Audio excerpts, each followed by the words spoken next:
Good to be here. Absolutely. You guys, Sarah's a very busy person, and she keeps me up to speed on a lot of things that are important in our conversation these days.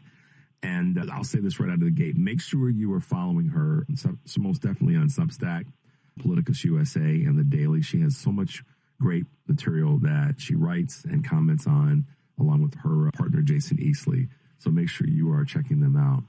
But Sarah, let's dive deep into the deep end of the pool. You may have heard me before we went to break talking about Democrats fighting in this conversation around what's happening down in Texas with this redistricting and gerrymandering. And you had a great post about Democrats tell Trump to blank you. That would be blank, the soft, clean way of saying the F word, and vow to fight fire with fire when it comes to this Texas gerrymandering. Let's talk about that for a second. And of course, my state of Illinois and our governor has decided to step right into the void and be there as a supporting character.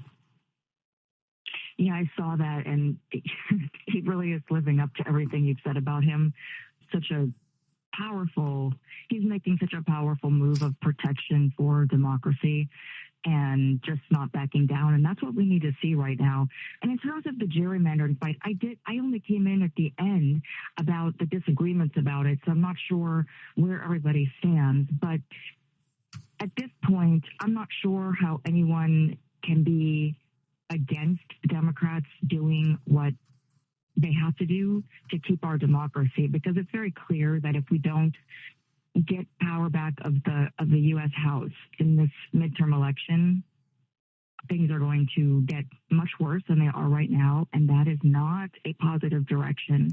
And so I say that as somebody who I have been an institutionalist the entire time I've been writing. So I think it's 15 years now.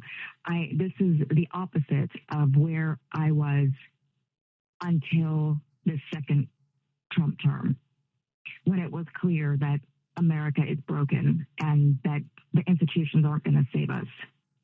And I think President Joe Biden really tried to shore up all those institutions, and he did so much good work to do that he won't get recognized for. And I saw that he was in like the lowest position in one of the polls.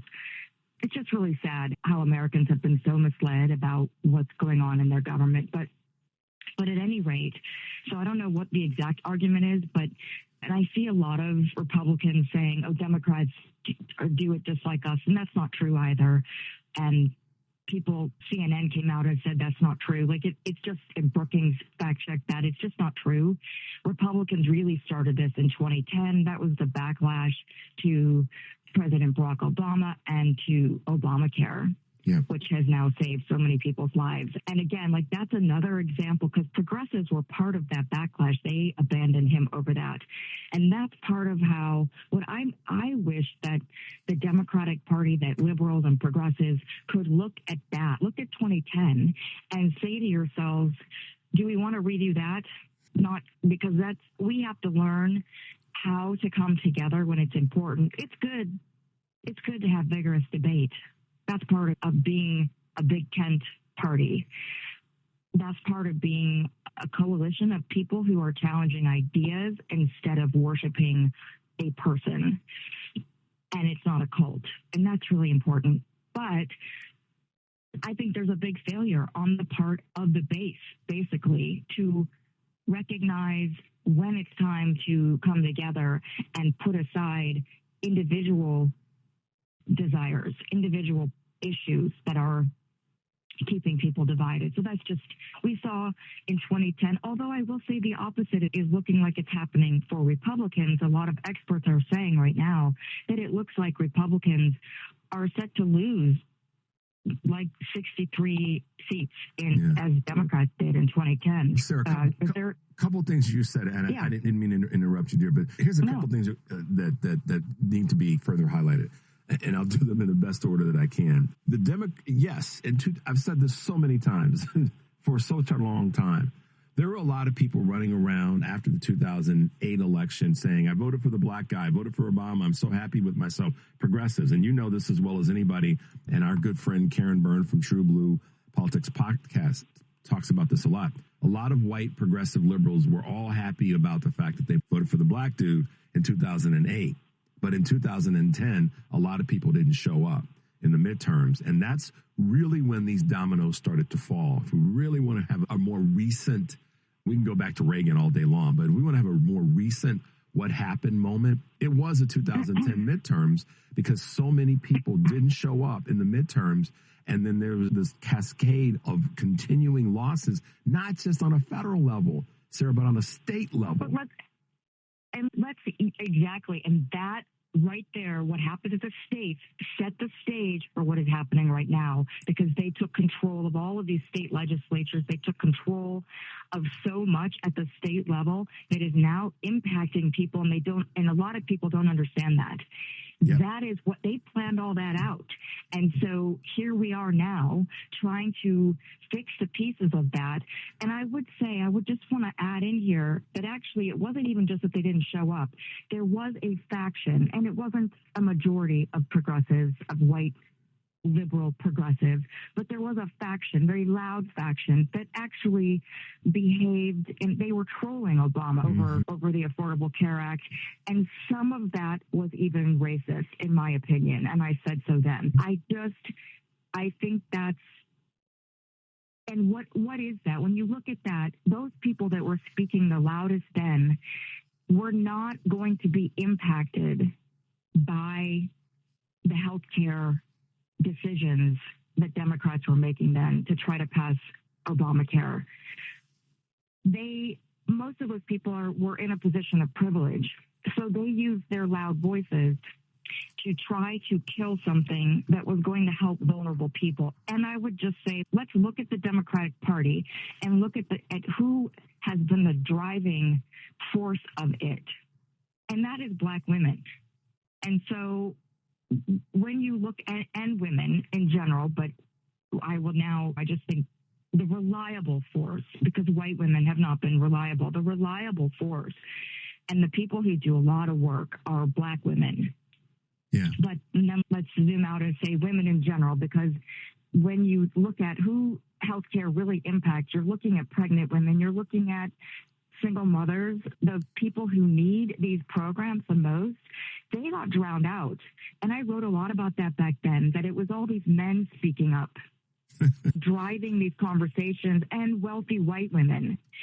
That they don't understand how important this stuff is. And so that's a hard conversation to have, because I'm not trying to be, by bringing these things up, it can be seen as divisive. And I'm not trying to divide this party when it needs to come together.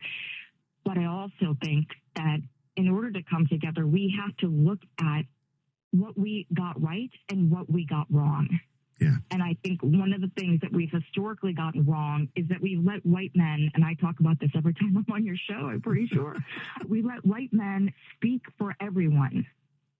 And that is one of the things people might not even know. That's the problem that they're so upset about, because they've identified it as the establishment. They've identified it as older politicians. But it's really the status quo of wealthy white men speaking for everyone else. Well, look right now, Sarah, this is why, and I'm going to give you this because I can. That's something that people have been asking folks to speak about and talk about. So you've always got a safe space to talk about that or to bring that up as a reality here. It doesn't take the responsibility off of other people to do their part, but we also do have to identify the thing that is the elephant in the room. And I spoke about this, I have every day this week, that this play in Texas right now, this play has deep roots in racism. Deep roots in racism and American racism, not just Texas racism, but American racism. And the way even now that they're going after or talking about sitting out the dogs and the thugs and the FBI to go get these people goes back to another racist trope about the slave hunters. This is a real thing in America that Americans oftentimes don't want to talk about, because it makes you have to face what the country has done, irrespective of party, because the parties have shifted.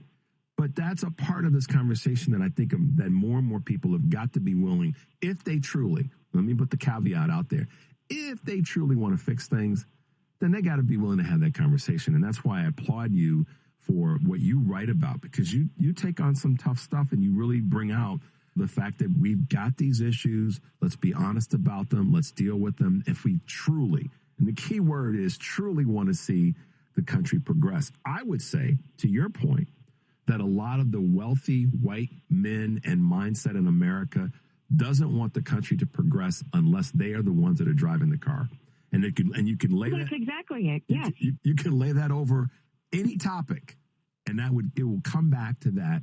And that's a reality. It just is. And that is something that people they don't understand. So when they turn to places for their news, where are they getting their news from? Whose podcast are they listening to? Why is it that the progressive base turns mostly to white men? And a lot of times, these people are Republicans or former Republicans. I don't know what it is about the Democratic base, but that's who they prefer to get their news from for some reason. And I am really, while I welcome that a lot of those folks have had a change of heart and are trying to remake trying to hold on to the conservative movement and change it into something more productive than a nihilistic, anti-democratic, pro-authoritarian fascist movement that it has become.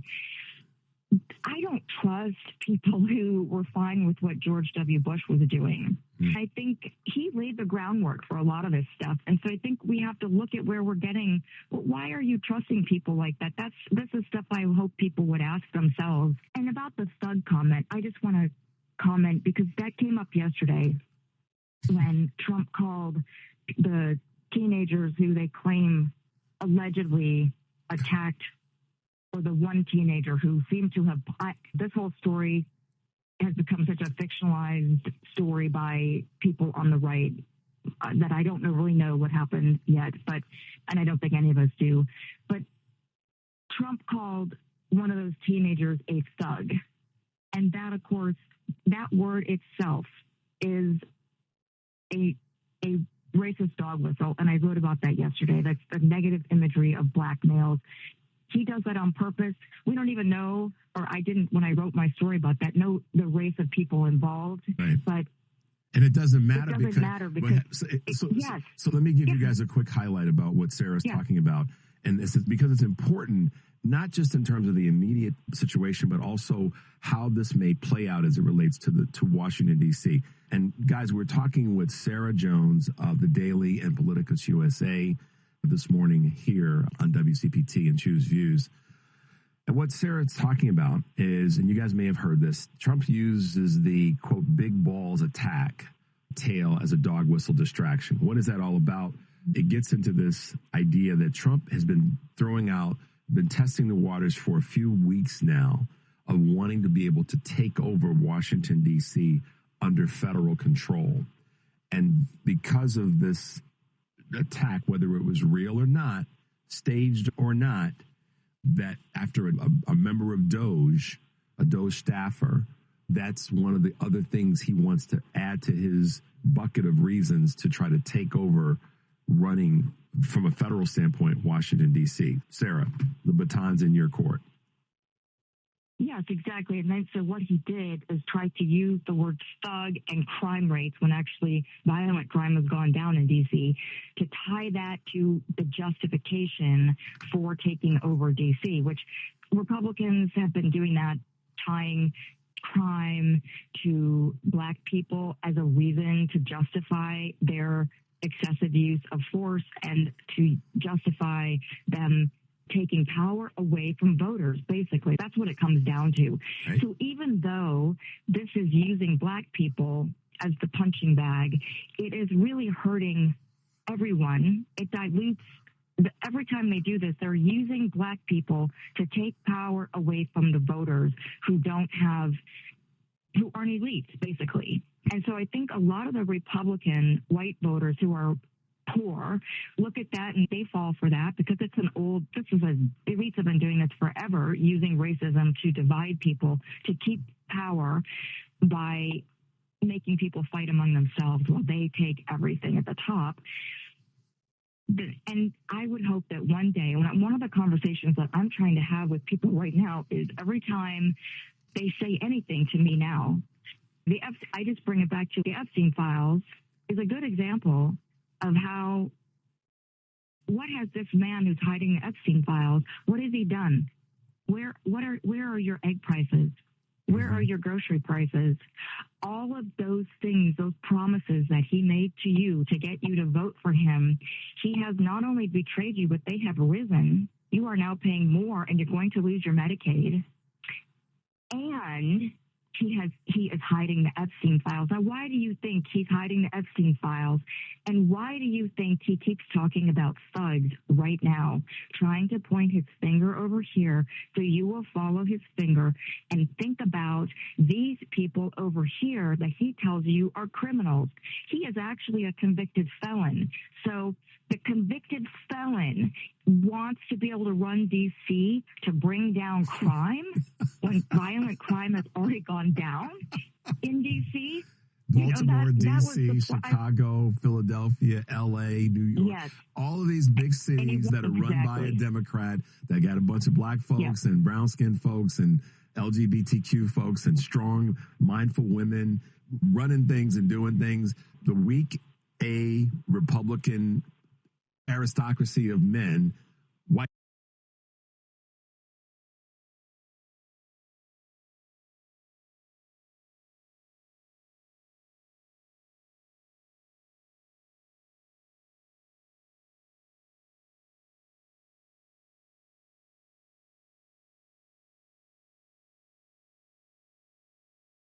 like this. But see, here's a comparison that Sarah hasn't made yet, and I know she probably would make it. But we don't hear them putting the same energy toward the guys that I listed yesterday in Republican states that have sexual crimes on their front door. But they want to talk about taking over D.C. because of an incident that took place and calling them thugs and all this other stuff. They want to take away voting opportunities and rights for people in Texas. Meanwhile, they got white dudes in red states that have sheets on them for sexual harassment, sexual crimes, and other abuses. But they're not talking. Trump and his regime are not talking about that. Why? Because it's white dudes that are committing those crimes. And also because they are actually deliberately, Trump has surrounded himself with men accused of crimes against women. They are normalizing and decriminalizing the rape of children and the rape of women and crime against women, violent crime against women, because that is something that many of them relate to. Yeah. And so that's why they want to normalize that. And actually, so when he's talking about, are we going to pardon Ghislaine Maxwell? Look at what that means. What are they telegraphing to everyone? It isn't just that they're saying we're not going to talk about the crime white men do. We are actually going to make that not a crime. Yeah. That's something you should expect from your leaders. They should be people who have been found by a jury in New York to be liable for what the judge said he would call rape. Yeah. Sarah, so you brought this. That's the man running the president, running the country. Running the country. And one would say he's not running the country, he's being puppeted. But Sarah, you brought this to our voices when you were on week before last, and I've been using it every time I can. So I first want to give you your props for this, and that is you said, Richard, let's remember that even though we talk about the Epstein files in an abstract way, and even though we talk about the Epstein files as the thing, what's inside of it, we have to remember that young women and girls, underage girls, were taken advantage of, and let's not lose sight of that. You help put those words in my thought process, and I've been doing everything I can every time I talk about this to let people remember that's what this is ultimately about. Let's not forget about the victims. And I would say that because of you saying that and because of you writing about that in the last 2 weeks, a lot of the national media has picked up on using that language. Because I have to tell you, a lot of national media was not saying it that way. Henry and I are both in here head nodding strongly to that. You were actually one of the folks at the tip of the spear on that conversation. So kudos to you for helping us remember that and helping it be part of the national conversation. And thank you for acknowledging that and for taking the message and amplifying it, because this is why it's so important to have people in newsrooms who have different experiences and who can bring that lens to the way that we report news. And one of the things that, this is a separate conversation, but one day I want to have with you and your listeners, is that the mainstream media tries to pretend that they are the objective people and everyone who isn't there is not objective. But the real truth is that every person who writes a news story is choosing a point of view to present to you. And what we try to do at Politicus USA and the Daily Politicus is we are upfront with you and tell you what our values are and that we're writing the news from those values, but it's all factual. Like what we are, it's all, the sources are all vetted sources. Yep. It's not that we're spinning reality, unlike many who don't even acknowledge that. What we are, I have always been reporting the news from the point of view of I will not treat the issue of abortion like it's just a partisan issue when it is a human rights issue. And that same lens applies to everything. And this applies to every issue that we talk about. If it's a human rights issue, like when they tried to blame President Obama, the mainstream media, for the racism that was aimed at him. And I kept writing back then, no, he's not. These are people reacting to him because of their deficit, their character deficit. And that is not his fault. He did nothing to engender that. In fact, we have not had a president that was more someone aspirational, someone whose character, I wouldn't say that about President Biden as well. He has a great character. But at the time, that this is who Obama rose above decades of presidents in all of those ways. He's a family man. He's such a good speaker. All of those things. He wasn't out there making negative comments like we hear Donald Trump do every day about Democrats and about the Democratic base. And I don't hear the media ever going after him the way they went after Hillary Clinton when she made one comment about Republican conservative base. So I just think that all of those things, like when somebody's telling you a news story, they are telling it from a point of view. And a lot of times it's from the corporate point of view, which is now the elite point of view. And it's run by who? And that is a decision. Yeah, it's run by white men. Those are all run by white men, all of them. And so that is you're getting the news from that filter, and they're claiming that's objective. It's always objective. Whatever is said is to be objective is what is the status quo and keeps those people in power. That's right. That doesn't mean that it is actually objective. What I view as objective, what I try to tell people in my coverage is this is what's happening. These are the arguments that are being put forward by people. And here's the holes in those arguments. Yeah. And here's the values that they're being presented from. So I don't see the Republican and the Democratic policymakers and lawmakers as the same. They're not both siding things. One side is only doing things to help the elite. The other side is oftentimes trying to do things to help people.